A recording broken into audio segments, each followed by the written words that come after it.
Welcome everybody to a brand new episode of the CD Sport Podcast with me, Kerry Davis.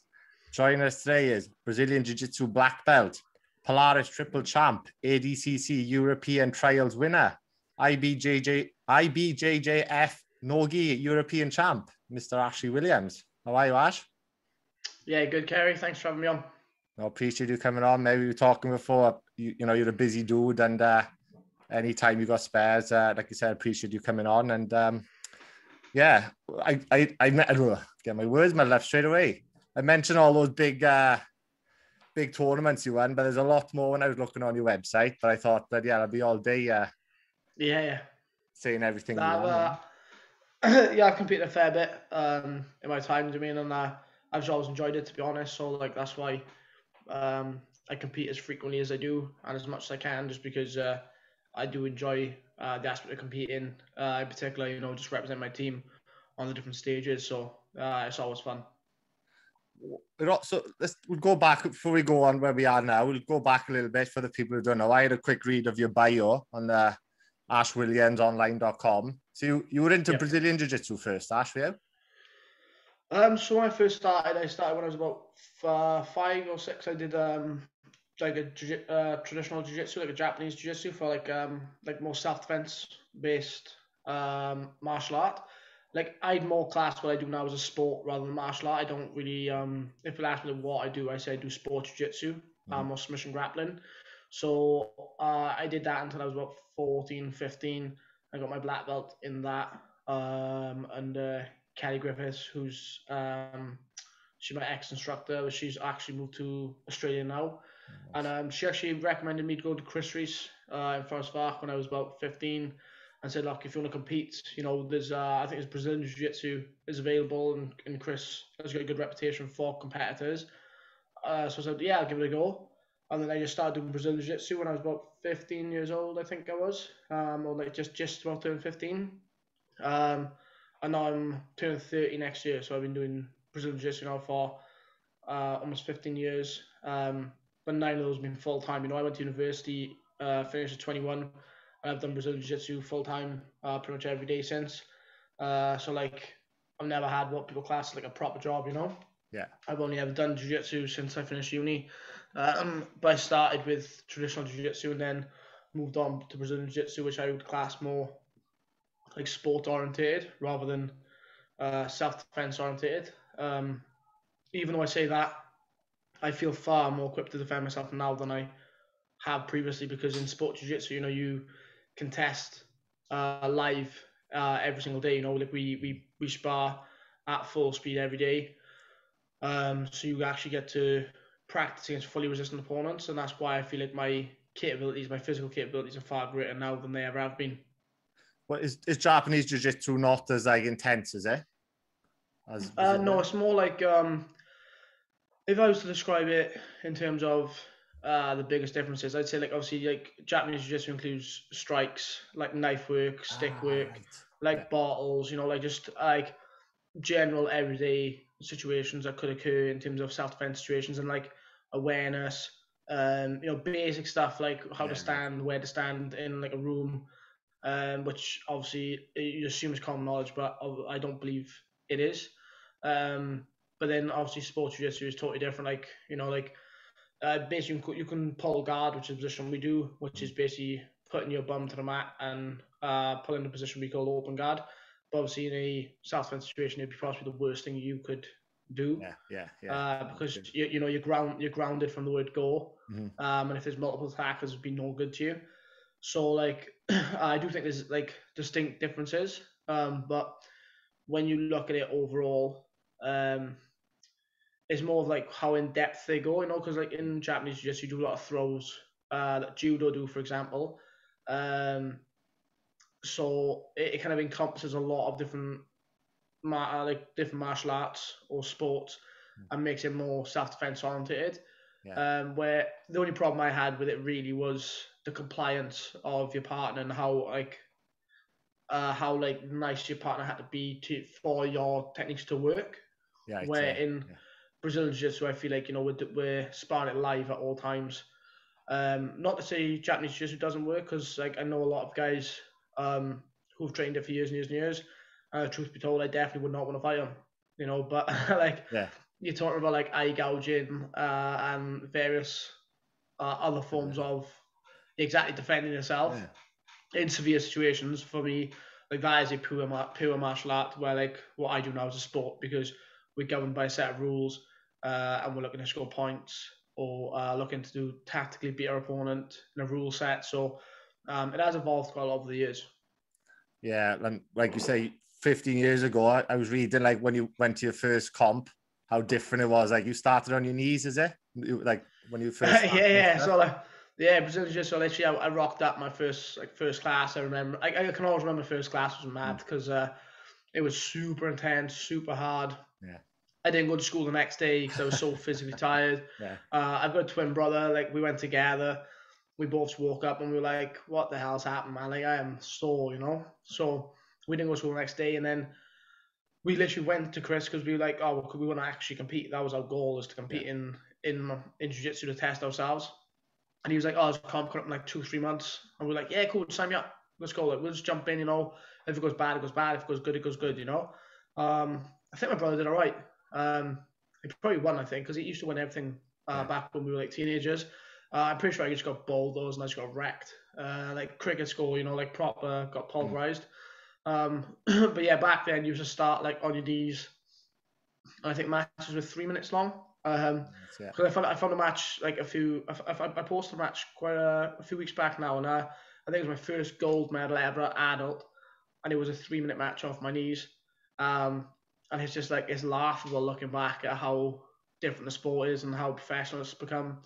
You know, tournaments every weekend. Back then there was like maybe 5-6 tournaments a year in the UK, but now, you know, there's tournaments every weekend easily if you want to travel the UK and get matches in. And obviously the participation and quality is just far superior.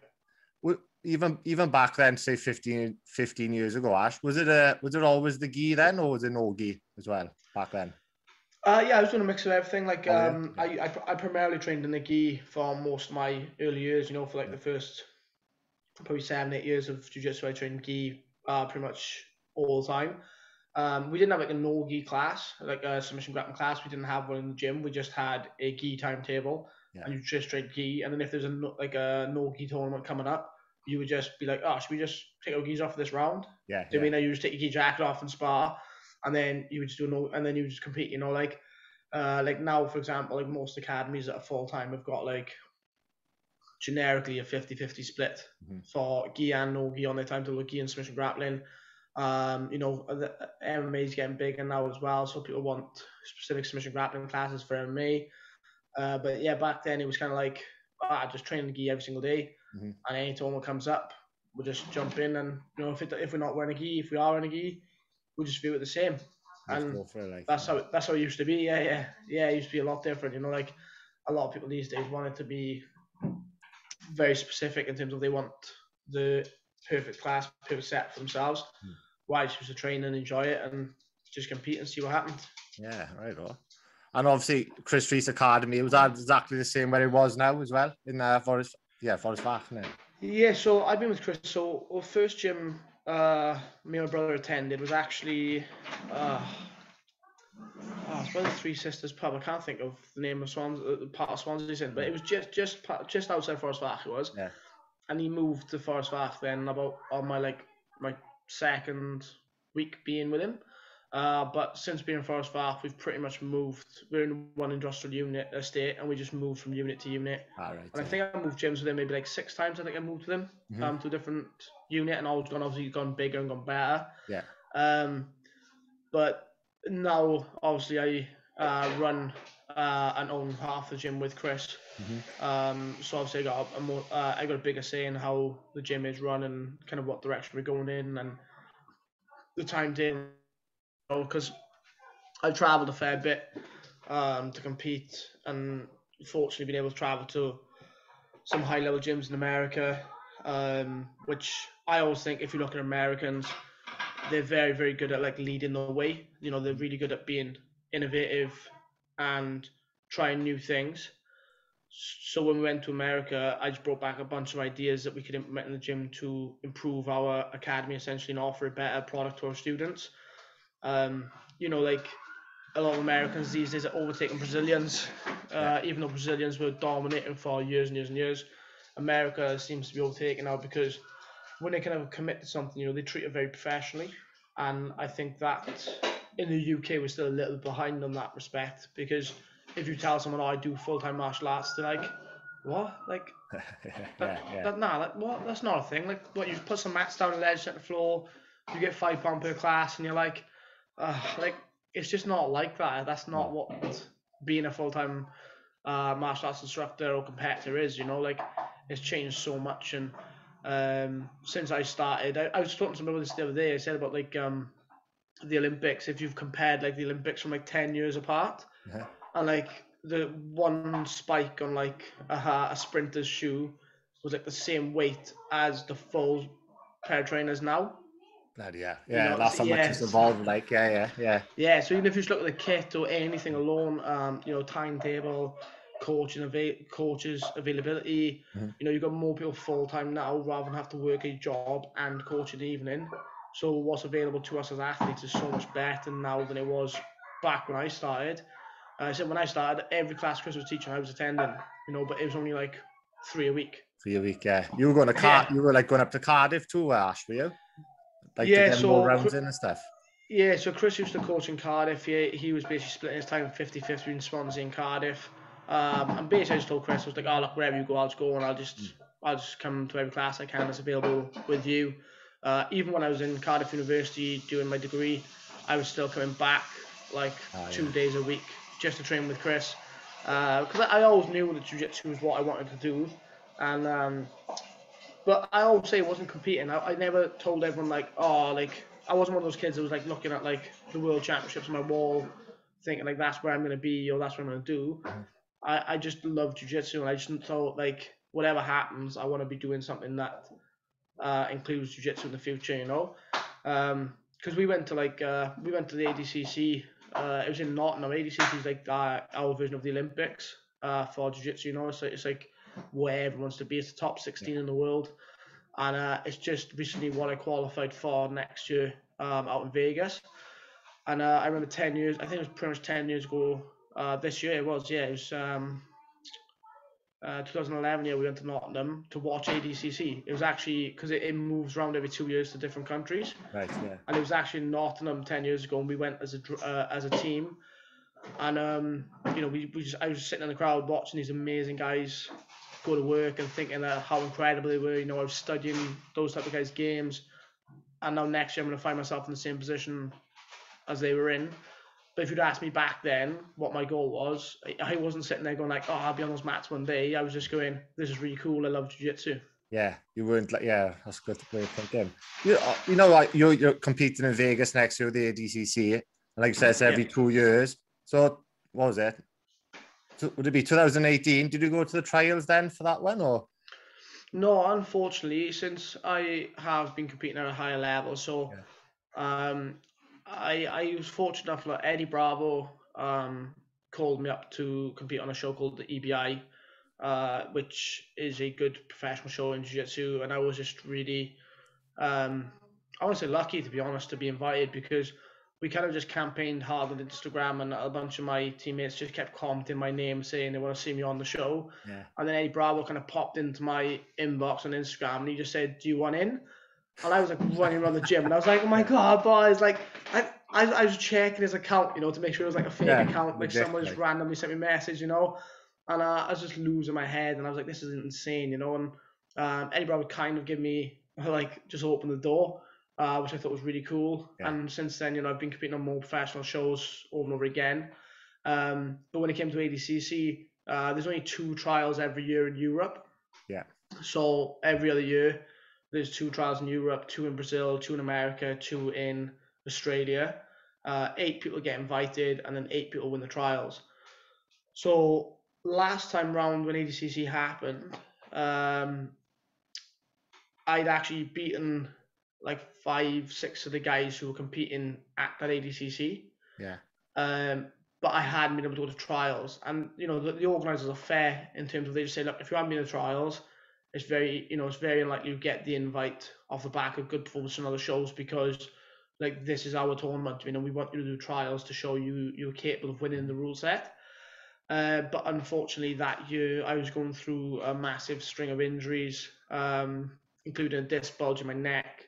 I had a torn ligament in my wrist, and it just felt like it was not like forever, like never ending really. And I just wasn't at like 100% health for that 12 months. And I did it, even if you're waiting for 100% health to compete, you wait a long time. Yeah. But I didn't want 100% health to mean I just wanted to not be like I had a cast on my arm for 9 months of that 12 months. I was going back and forth for MRIs on my neck. So you know, I didn't really feel like it was my time. I didn't really feel like this was gonna be the one, you know. So I didn't go to trials, and then I didn't get invited. So I had to sit the sidelines and watch 3 years ago. But obviously next year now, I will be there. So I'm looking forward to competing against the best guys in my division, you know. As all the trial, how many people have gone through so far? They just had one on the weekend, didn't they? In America? Yeah, so the American trials were last weekend, Yeah. and someone qualified for the division there. They usually wait a little bit before they start handing out invites, so we'll find out the other 8 invites. But usually it's the 4 guys who were there the last time get 4 of the invites, but 3 of them, 2 of them are moving up a weight, and 1 of them's retiring. So it's all to play for really next year. You know, the division could be wild. So the European trial was the first trial, and the American trial was the second trial there's been. So there's still another 6 trials to go, you know. So there's still so many things could happen between now and then. Definitely, yeah, because it's September next year, the ADCC is, isn't it? So it's still a while away, like you said. Yeah, September next year, you know, tickets are going on sale at the end of this month, and my team are really pumped, you know, like everyone I'm speaking to is like, they're like, I can't wait for Vegas. And I'm like, what, are you coming? Yeah. And they're like, yeah, I'm coming, you know? So, like I should have, I think a lot of my teammates, and kind of supporters will be out there to see it go down live. I've got to be honest, even if I wasn't on the card, if you like jiu-jitsu, it probably is going to be the biggest event there's ever been. You know, there's going to be 10,000 people in attendance. Like, they're probably going to be billboards all up and down the Vegas boulevards. I mean, it really is going to be like a next level event. It's in the Thomas and Mack convention, isn't it? Yeah. Yeah, I've heard of that. Yeah, because I was looking up at it. I was looking up when the ADCC was, and I was like, fuck, it's in the Thomas and Mack Centre, so it's a pretty big deal, you know. But you got another big match coming up too, haven't you? End of the month in the Polaris in the gi. Yeah. Oh man, like it's gonna be You're not defending your belts, are you? No. So obviously I currently hold 3 of the titles on Polaris, and I'm always like game to defend them. Like I don't like I'll happily defend. I'd happily defend 2 of them in a night. I mean, because if you know, like if I lose a match, it's okay because I'll just get it back and I'll compete, train hard, I'll learn and go again. You know. But truth be told, it's Thanksgiving in America the same date. So they literally messaged everyone in the top 10 in my weight division to see if anyone wanted a match. And pretty much a lot, to be fair to the Americans, I give it to them, they have been competing relentlessly for the last few months because they have been open longer than the UK has and Europe. Yeah. So they've had a ton of pro shows and they've been going at it every single weekend. So I think a lot of them were kind of like going to work like up until a point. And when Thanksgiving come round out there, it's a big deal. You know, I think they, of course, yeah. I've said, you know, that was going to be their cut-off point of when they were going to compete until. So like, it's like loads of my teammates are like, oh, they're probably scared of you. I'm like, they probably don't know who I am. They probably don't. They probably know who you are. They'll have no interest, you know. They'll have no. They won't be bothered about coming across to compete against me. They're gonna sit there going like, "Oh, I'm not going across there to lose." Like, man, they game ass, and I watch them every weekend go after it. And I'm confident that if it was a case of a different date or an easier location, they would just accept the match straight away. So we kind of pondered on what we could get, and they messaged me saying, "Oh, how do you fancy Paulo Miao?" Bear in mind, Paulo Miao is like 3-time gi world champion. One of them he actually got stripped of for juicing, which again is like that doesn't bode well for me either. Do you know what I mean? Like he's a very good athlete, you know. And And then he's won so many other things. He's had like over 200 matches of black belt in a gi. Never been submitted. And Never. no, he's not been submitted as black belt in a gi. No, he's incredible.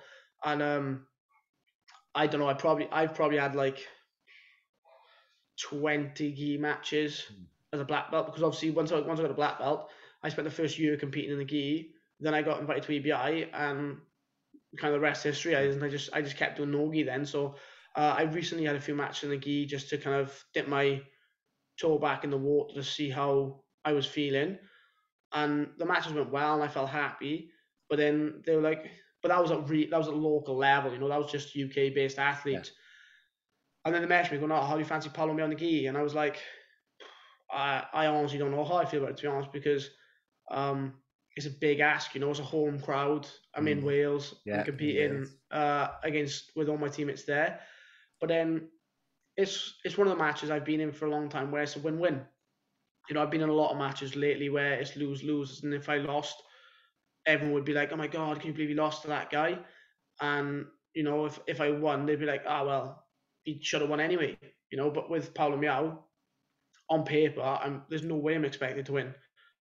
So I've got everything to gain, which is brilliant. I enjoy being in those situations where you're the underdog and everyone expects you to get just wiped off the mats. So I don't think that's going to be the case. He's tough, but I've been training hard, and my jiu-jitsu is good. So if he does give me a beat down, then it'll only make me want to get back to the gym Monday and train harder anyway. Definitely. What's the rule set with that? Is that 10-minute round or what? Yeah, that's the best thing. So it's 10-minute round. It's kind of like MMA rounds, so it's like 3 rounds based on a 10-9 decision based on like aggressive, like who's the aggressor, who's attacking the most submissions. But it's all one 10-minute period. It's 10 minutes, but every 3 minutes, 20 seconds, they'll split around and they'll say who won that first round, who won the second round. Yes, it's an interesting format because it doesn't really allow you to take the foot off the gas. Like I'm known for having quite good cardio and being quite relentless in my matches. So I'm hoping I can bring that to the gi. But the gi is more tiresome, it slows you down. The person can grab hold of you and slow you down. So I'm hoping to keep a high intensity for the 10 minutes and kind of steal, two out of 3 rounds or all 3 rounds. To go out there and be like, I'm just going to submit him. Like, man, 220 other guys couldn't do it. And they're incredible athletes as well, But the one thing I'll say about Paulo and Jiu is they're incredible at score, the scoring system. Like they're very good athletes when it comes to getting points on the board. And there's no points in this one, so I can afford to be swept. Do you mean I can afford to be passed? As long as I'm attacking and I'm going after him, I could come out victorious, which I think is definitely on the card. So I'm looking forward to it. What do you mean there's no points? So it'll score you on aggression, is it? And stuff like that. On Polaris, it's more like who instigates the action, who's going forward. Yeah. If there's a close submission attempt, like the submission attempt will win the round pretty much. So like if I say Paulo passes, takes my back, I get him off, and then I get a really, really good like footlock, I'll win the round. Right. But if, for example, there's no real submission attacks, it'll go on positional dominance, which is essentially the scoring system. Whoever gets the most scores, even though they're not on the board, I'm sure the judges will be keeping an eye on who's sweeping, who's passing, who's taking who down. Like they're looking for the just good jiu-jitsu movements. Awesome, yeah. And so you're on that, and you also got Tom Barry on it too, haven't you? Ashley Bendel. Any more from the squad? Yeah, so this year has been the inception of Drag, which essentially, for years, we've competed kind of as a team. But my twin brother's a black belt as well. And he runs an academy called Sarah Jiu-Jitsu, based in Swansea. And we run CRA in Swansea. So basically what we did is we all train together every day anyway. And we've been meaning to do it for ages. We've been sitting down thinking of names, like what should we do? And I think like rebranding yourself or changing your name, until you do it and nothing feels right, nothing feels good.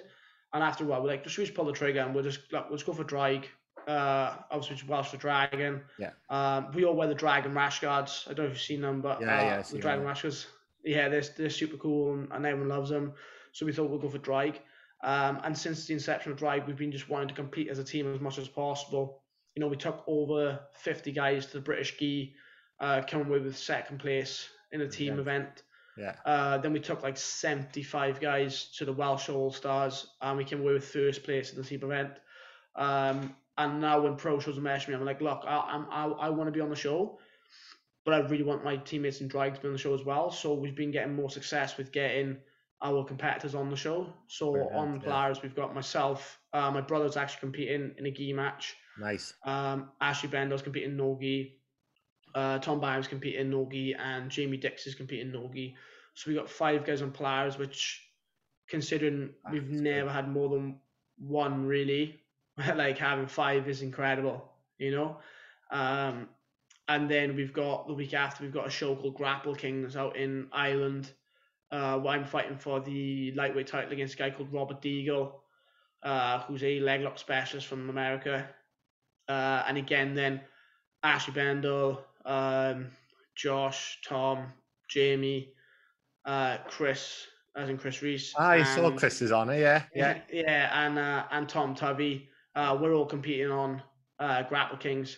And I think probably on that one, I think my brother might have the toughest match. He's got a ADCC veteran, so he's got someone who's actually been to ADCC that I've previously beaten. I fought Camille Wilk 2 years ago, I think, and submitted him. And my brother's got a match against him in December. And it's quite funny because Camille and Robert Deagle just fought each other. And Camille beat Deagle, but I'm fighting Deagle and my brother's fighting Camille. Wow. So, it should be interesting. You know, it should be interesting how it goes. But we're looking forward to it. And it's just nice to have the team out there representing and competing together. You know, like I've competed on the bigger stage now for a couple of years, but I've kind of felt like I've been kind of alone out there, you know? Yeah. But now my teammates are getting the props they deserve and they're getting the names on the show as well. So hopefully it should be a nice snowball now going into next year for us. Brilliant. And you could say you were in Scotland the other weekend too, weren't you? As a team, the Quidditch. What's it called? Quintet. Yeah. Quintet, not Quidditch. Yeah, with Quintet. So we went to. So I was.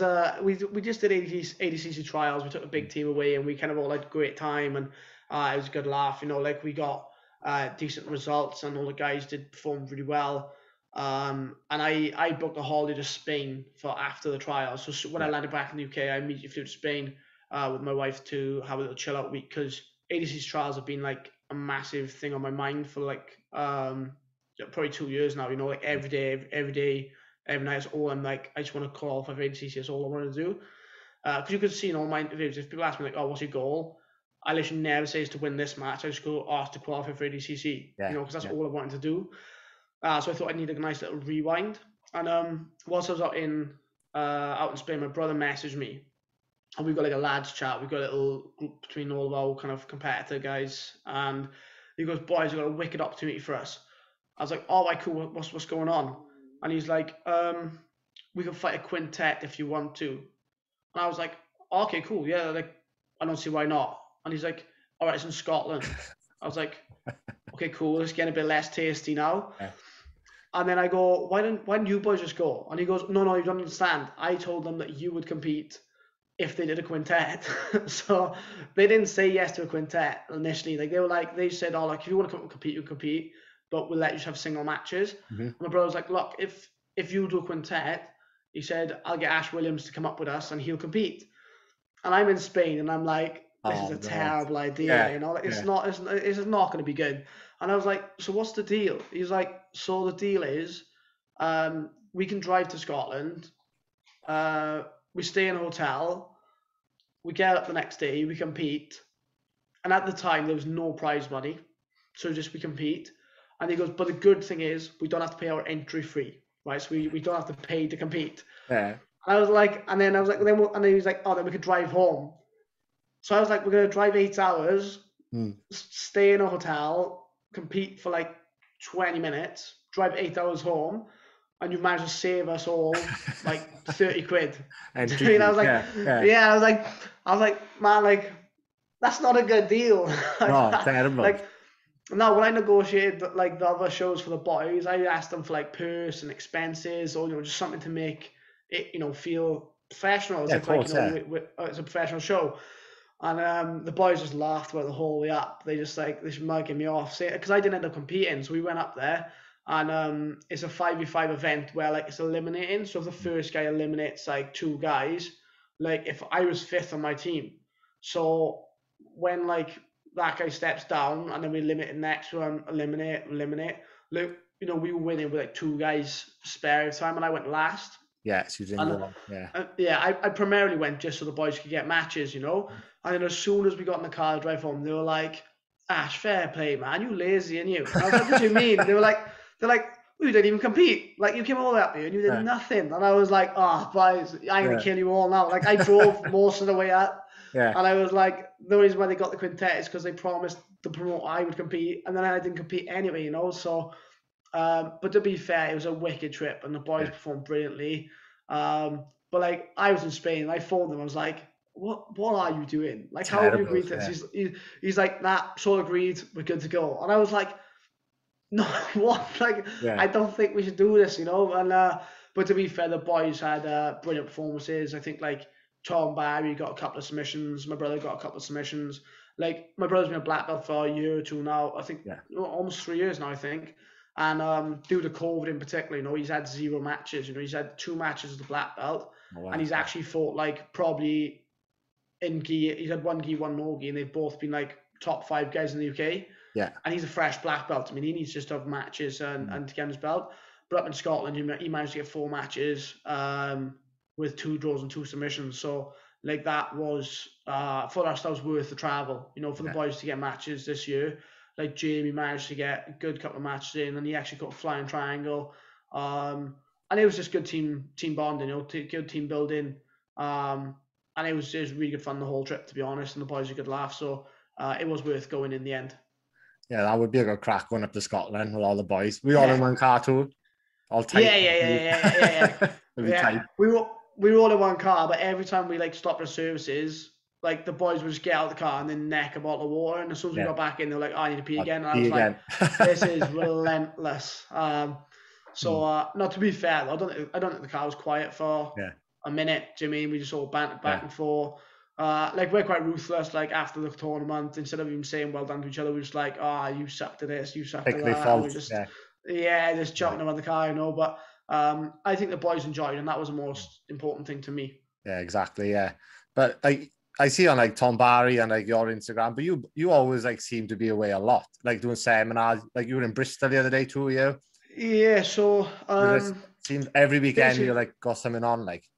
Yeah, what I decided to do was because obviously COVID was quite a rough time for everyone. I run a gym myself, and we got staff, we got coaches, we got reception staff, and truth be told, we didn't get the help we needed. And we were very, very fortunate to actually make it the other side of COVID and keep the gym running, And I know a lot of gyms in the UK would have been in the same boat as us. And in particular, their students, I know how much jiu-jitsu can help people's mental health and the social aspect. And, jiu-jitsu is not just about the actual physical sport itself, the mental side of it, and just the socializing and what the gym can mean to a person is massive, So what I did when we came out of lockdown is I just put a post out saying, look, if any gyms were massively negatively affected by COVID, and you want to give back to your students, I said I'd come and teach for free at their gym, as a way to kind of just give a morale boost, to their team. Just go up there, teach them stuff, have some fun with their guys. And I had like over 100 applications in like 24 hours, and I had to kind of close the applications. And I obviously can't do 100 free seminars around the UK, but I couldn't even probably do 100 paid seminars around the UK because I just wouldn't have the time to get around, and do all the traveling, because traveling does take it out of you. This weekend now I'm going to Leeds for 2 days to coach two seminars up there. And what I just said to him, look, if you just cover my petrol and the hotel, I'll come up and I'll teach. And everyone was happy with it. And I narrowed it down to about 15 gyms. So I've started taking them off my list. So I've been around a few places so far. Everyone seemed to enjoy it. The main thing was just I think like how fortunate I was to find jiu-jitsu when I did, and like how much jiu-jitsu has positively impacted my life. Like I've traveled halfway around the world, just because of jiu-jitsu. You know, I've been all over America, I've been to Australia, all over Europe, and it's all because of jiu-jitsu. Where I'm competing, teaching, like I'm just super fortunate that jiu-jitsu has provided all that for me. So when we came out of lockdown, I was like, oh, you know what, like, what is a couple of days? You know, what's 15 days like to give back and just show the UK BJJ community that, you know, what jiu-jitsu can do for you, and you know, the fact that people do care about the fact that obviously lockdown sucked for a lot of people. So yeah, I've just been traveling around teaching, just to give back really, and I've had great feedback from it and great response. Um, you know, it is tiring, and it does take its toll on the body and everything, you know, just traveling down the country. But to be honest with you, it's super rewarding to see people enjoy what I teach. I said, you know, I've had good turnout for my seminars, and I always get good messages afterwards saying they really enjoyed. You know, we just put on a Welsh training camp this weekend, and we had over 150 people come down to my gym to train with the team. I just think, yeah, the UK BJ generally is on the rise, you know, and that's what I'm trying to encourage. And the more I can get out there and teach what I do, I think the more we'd have a chance of being genuine threats in the future to the bigger kind of hierarchy of jiu-jitsu, you know, on the world level. Because at the moment right now, it's like a handful of Europeans, couple of Brits, and then, you know, it's just American and Brazilian dominated. So it is quite a big difference at the minute, is it, with like America and say Britain and Europe, the quality overall? Yeah, it's kind of the same as like I was speaking to so we weirdly we've got Rob McCusker, who's a ex-Welsh rugby player. Yeah. And we've actually got Ben Franks, who is an ex-New Zealand All Black, training at the academy. They just happened to live down in Spain, train at the academy. Obviously, Rob played for Scarlets and now is doing jiu-jitsu at the gym. And Ben Franks is the Scarlets defense coach and train at the gym. And I try to pick their brains all the time, you know, like trying to, like, I'm a high-level athlete in like a lower quality sport, if it makes sense. Like rugby is very mainstream. It's been around for a long time. It's been like the idea of being competitive and the best way to train, the best way to be at the top level, the best way for athletes to, you know, schedule themselves for the week, like the winning formula. Like there's loads of things which I believe jiu-jitsu still has to come, you know, because it's such a young sport. But when I speak to Ben and Rob, I think one of the biggest differences they pointed out was just the amount of people at grassroots level.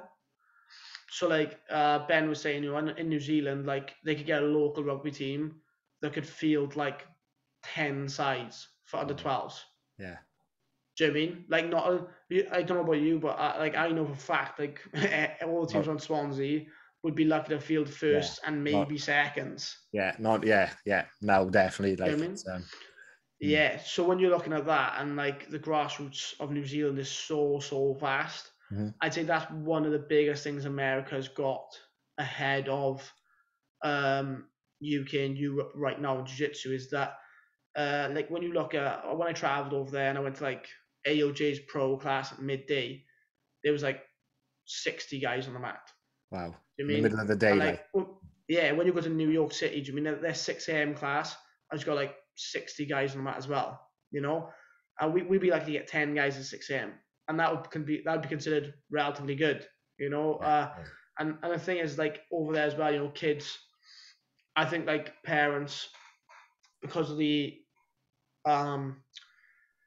it's the pro and con of the sport culture in America, you know? Like, if you watch a lot of documentaries about American football players, it seems as if they're treated, you know, almost like they're above the law in America, you know, and there's a lot of negative aspects of that, and you know they get away with ridiculous things they shouldn't. But at the same time, the reason why they produce such high-level athletes is because those athletes have to take training seriously, have to show up. It's like a privilege to be part of a team.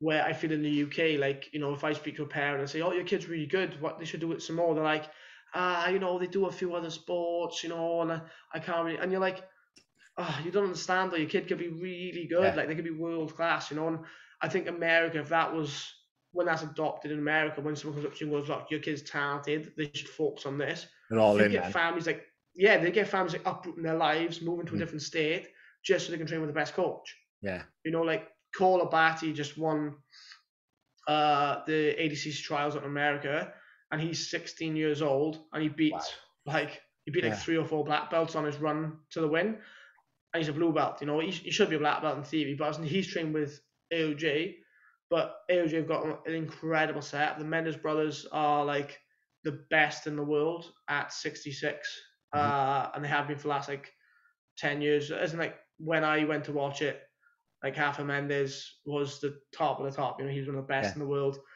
And, you know, their schools run so professionally. And they'll go to like someone like, oh, look. But in America as well, they'll poach people. You know, they'll message students, be like, man, you're killing it. Why don't you come to us full time and set up, you know? And then they'll give them scholarships or sponsorship. And next thing, you've got a team of like 16-year-olds. You've got 50 of them coming to you every day at 4 o'clock, training every day religiously. And their parents don't mind if they're not in school, they'll homeschool them. Like, you know, they just commit really hard to things. And I think that America is going to dominate Brazilian Jiu-Jitsu probably for the next decade now, mainly due to the fact of professionalism and the fact that they commit very hard at the grassroots level. You know, they've got a lot of people on the mat.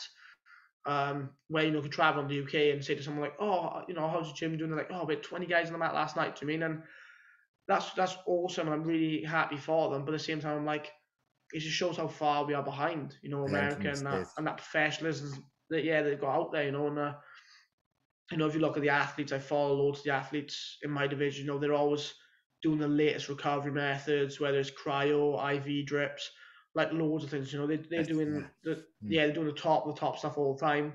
Where, like, you know, here it's just like, oh, eat a bit of chicken and rice, you know. yeah, you're right there.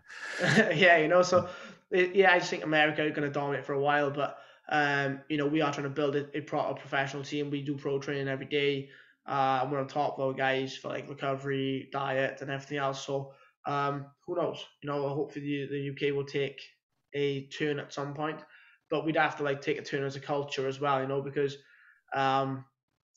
I think the UK only want people to do as well as they want them to do, and then they stop being fans. You know, like if someone does better than them, they go like, oh, it's right for them, and then they don't support them anymore. You know, like Wales got some great athletes in MMA and BJJ, yet the following and the kind of support levels are very, very low. When America, you know, when I went to New Zealand on my honeymoon, and like UFC was all over their news. You know, they got Adesanya. Adesanya, they've got Adesanya out there, who's the champion at the time, and every time we turn the news on, he was on it. Yeah. Do you mean? But like over here, like when's that gonna happen? When are you gonna turn the news on, and they'll be like, "There's this jiu-jitsu athlete from South Wales who's just qualified for the top 16 in the world." Yeah, I think you know. Yeah, I think like Tom told me before, Ash would get recognised more in America than you would in Wales if you're walking down the street type thing, you know. 100%. If I was out in the States, I'd like travel between gyms and I get like a lot more recognition and I get a lot more props for my achievements. I'd probably say if I had to go through my Instagram, I'd probably have got more followers like from America or Australia than I would Wales. Do you know what I mean? And like it's just mad, like people don't want to support each other. But it's kind of a UK culture thing, you know, and I think like until we improve that, we're doing a detriment to our athletes, you know, because we've got talent everywhere. You know, we've got like so many gyms have got UFC athletes in now. In Wales, so many high-level grapplers, and they're just credit's not getting given where it's due, you know? They do, exactly. Do you think Jiu-Jitsu will be in the Olympics one day? That was a good topic, isn't it? It's such a hard one, because like within me, I kind of would want it to be, but 4 years ago, so I could have been an Olympian. Do you mean like because it'd be cool as like when you're an Olympian, like it's just like it's the pinnacle, it's the top of the top, and nothing can ever take away from you when you get to that level. The only reason why I think it would be bad for it to go to the Olympics is the way they would change the rule set to try and make it more entertaining. And a lot more politics would get involved. And again, one of the big issues would be is it would just be free medals for America and Brazil, you know, like as in most of the countries wouldn't really get a sniffing chance to medal. And I think that's one of actually the criteria of an Olympic sport is that more than like, I think it's more like 10 countries have to have the possibility to produce a medalist, or something similar to that. You know, it's got to be competitive to a certain level within a certain amount of countries. Otherwise, it's just free medals in it for one country. Yeah. Which to me, it does make sense because imagine putting a sport in that only one country's good at, like everyone else would be pretty screwed, when they, you know. So it'd be cool to see it in there because it'd be cool to see like the UK maybe getting more funding for athletes. But then I know I've known people who've gone to Commonwealth, and I've known people who have competed at the highest level within those sports, you know, Commonwealth sports and Olympic sports, and like they don't get funded that good, you know, and they don't, and you know, like if their love for the sport wasn't there, I can tell you for a fact the financial gain is not a motivating factor whatsoever, because there is no financial gain to be had via compete for those sports, you know. So I don't know whether jiu-jitsu would be better just steadying its course and doing its own thing, so then it doesn't get manipulated via outside factors and kind of politics. And it can keep being the art it's meant to be. And truth be told, I don't think it'll ever be mainstream, or it'll struggle to get mainstream due to the fact that it's just not a spectator sport. You know, like you couldn't get an average group of 30-year-olds, like women or men for that matter, like anyone, just to sit down and go like, oh, should we just watch two men roll around on the floor? Like, it's just tough. It's tough to sell it to them, you know. It's tough to sell that to anyone. And you know, even now, like the shows aren't sold out. You know, you're not going to like, you know, Cage Warriors now. You know, Cage Warriors now are all sold out. You know, like MMA is building, and I just think MMA will go, and then Jiu-Jitsu will gain, and will keep going. But the truth be told, I think there's a lot more fans in MMA. Yeah. I think there's less fans in Jiu-Jitsu. I think Jiu-Jitsu is more like you just want to do the sport because it's super enjoyable. And then if you kind of fancy going to see a show or want somebody on your team competing, you would. But most people wouldn't be watching events as a fan, you know, where like MMA, you get people who would not miss a UFC. You know, they stay till 6 o'clock every weekend watching UFC because that's what they do.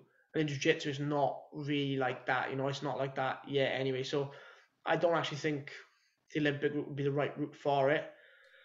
But then I don't even know what route it's going to go down, because for it to become mainstream, a lot of things would have to change.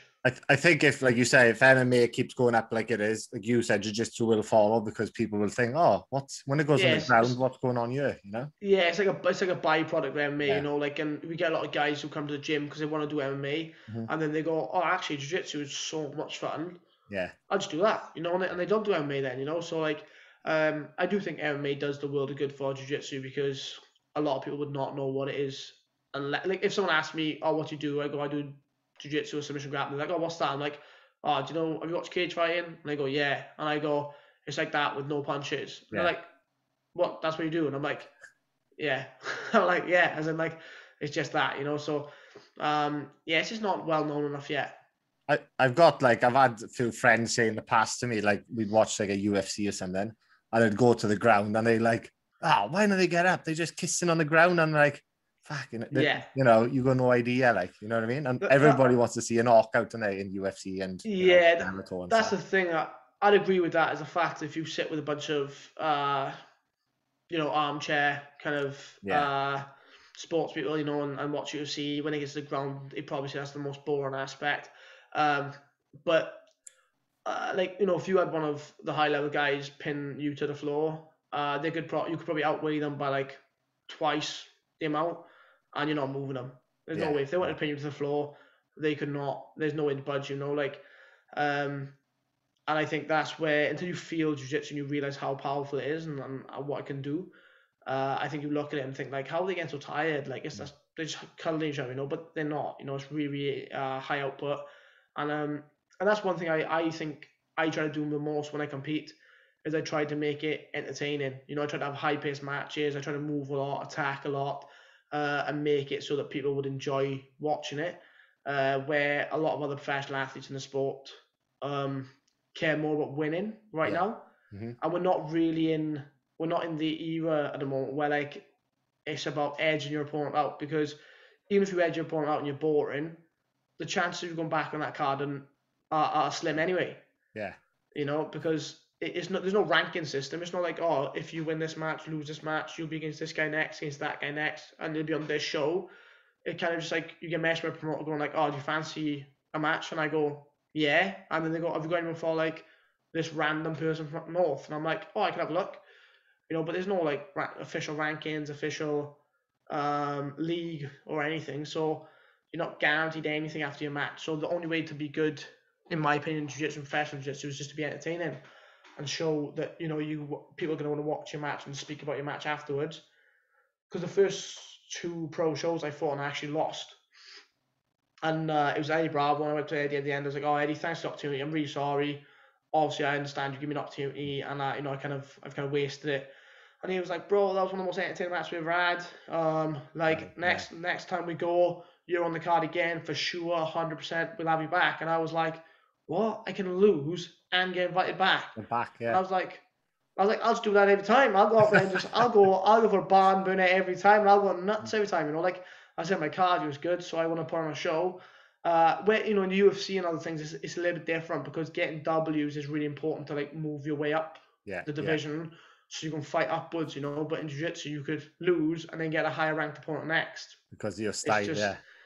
Exactly. Yeah. So it's a bit different to a certain degree. Or like you said, I know UFC is, you got to win to keep up the rankings, but even if like you really, like you said, if you're really entertaining and losing, the fans love you. Do you know what I mean? If the fans are going mad, it goes, oh my god, this, you know, like Nate Diaz now, like he's fucking lost so many recently, you know, but he's just such an entertaining fighter. 100%. I think like one of the best examples of that would be closer to home is someone like John Phillips, who like when he goes out there, although he's no longer in the UFC now, obviously he was in the UFC for a prolonged period where he sustained a few losses, but every time you put John in the octagon, like there's a very high probability that there's going to be a big knockout. Yeah. And that's what people want to see. Do you know what I mean? And he's willing to stand and trade and take big shots and give big shots. And that's what the people want to see. You know, like that is what it is. And you know, that's why guys like that get extra opportunities and another shot, because you know there's chance for fireworks. It might not happen, but there's a good chance it could happen. Whereas if you get someone who's just going to like hug him on the cage or just play super defensive and it'd be a very boring match, then obviously statistically, you know, they won't get the call back. They'd be like, nah, ta-ra, like, yeah, no, I agree 100%, Ash. Listen, Ash, like I told you before, we're coming up to an hour now already. No way. But man. Flying. Let's say. Yeah, I guess like this. What's that? Yeah, every podcast I go on, they're always like, oh, bro, that's way over time. And I'm like, if you ask questions, I kind of just fire stuff back. And I just enjoy talking about, like, that's the thing, I enjoy talking about jiu-jitsu. You know, every seminar I went to, it was like 6 till 8. And then 8 o'clock comes, and I'm like, oh, do you want me to show you something else? They're like, yeah, go on. Yeah. And I get out there like 9:30. And they're like, how have you not left yet? I'm like, but I just love jiu-jitsu. And I love talking to people about jiu-jitsu, you know, like, I'm just passionate about the sport, and that's what's made me do it for this long. And that's why I don't really mind giving my time up for it, you know? No, I can see, you know, the way you talk, you can see like the love and passion for the sport, and, you know. Yeah. And I think as well, to get as good as you've got to have that as well. Like, you know, the love and passion. You don't become one of the best in the world to be like, oh, I don't mind jiu-jitsu. I'm just... No, that's actually my advice to every young athlete who asks me how to get good. I just tell them to love the sport first and not worry about being good first. I mean, like, there's too many kids these days who come in the gym, they want to be the next Conor McGregor, and you're like, you don't realize the work Conor was putting in before he was in any type of light. Never mind the big lights, even the small lights, you know, even when he was on the local shows, you would not believe the work that guy would have put in to be where he is now. But they don't see that, you know, they just see what he does under the big lights on social media, and it is a bit of devastation, to be honest, to progress in the younger generations, because they don't just come in and love the sport. They want to just come in and make money, and it doesn't work, you know. That's bang on, that is. Like you say, good example again, like UFC. What do you see? Maximum 15, 25 minutes. just imagine you're Conor McGregor and you get that knockout like you had on Aldo, 13 seconds. You only seen 13 seconds, you know what I mean? Like, Yeah. look at all the months of training and the work he's put in for that moment, you know? I don't think people realize. And no, 100% not. Yeah. Like you said, I've been dabbling a bit of jiu-jitsu and stuff myself, Ash, you know, as you know, but nice. Back, it's just doing like, you know, going for some rolls with the boys. I'm fucking dying, like, do you know what I mean? I was spewing last night. I was spewing on Friday night down at Mama's Academy, you know, with a Dai. Yeah, with Dai, yeah. The boys. Yeah, no, it is exhausting. And every time someone comes to me, they go, "Oh, the thing is, I'm a relatively fit guy." I'm like, "Yeah, we'll see." Yeah. I'm like, "We'll see," you know, because it's not the same type of fitness. Different fit, like you said. Like, what could? Well, you just have to roll for jiu-jitsu fitness, really, wouldn't you? That's the thing. See, everyone goes to me, "What else do you do on top of your cardio?" I go, "Nothing. I just roll." They're like, "No, man. You got great cardio. What you do?" I'm like, "No, I just roll. And that's all I do." And but it's, again, I just love it. So it doesn't seem like work or hard or like a chore to me. I just enjoy doing it every day. Do you lift weights as well, Ash, or just no, not really? Sometimes. Yeah, we lift weights 2 to 3 times a week. Most of the team do. Like, we've been doing it more recently. You know, like, we've been, since lockdown kicked in, we've started to look at, like, I class as like the athlete pie a bit more, like the whole circle of being an athlete. And before, I used to just think, right, skill acquisition. Just get better at the sport. Just keep getting better at, like, how good I am at jiu-jitsu and every aspect of jiu-jitsu. And then I realized I started reading a bunch of books. And one of the first books I read was Atomic Habits. And it talked about the British cycling team and about how they took on a new coach. And his philosophy was the 1% gain everywhere else except for on the field. So, like, he got them making sure, like, you know, their diet, their sleep pattern, like, even down to, like, painting the van white so they could see any dust on any of their bikes, so the bikes were super clean. Like, he was looking at every other element where you could gain something where we weren't gaining before. Because if you think about it, like, if you're like a 9 out of 10 in skill in jiu-jitsu, to get to 10 out of 10 is ridiculous amount of work. If you're a 1 out of 10 in diet, to get a 7 out of 10 is actually not that hard, because if you're a 1 out of 10, you make basic changes and you'll excel yourself so much more. And if you do that in multiple areas, so I stopped, for example, I used to computer game quite a lot until like 2 a.m. So I quit gaming. Literally, I read the book. The next week, I stopped gaming, for like 100% stopped on the spot, you know. Cleaned up my diet, started lifting weights, started thinking more about my consistency, my pattern of the day, like how much sleep and rest I was getting in between sessions.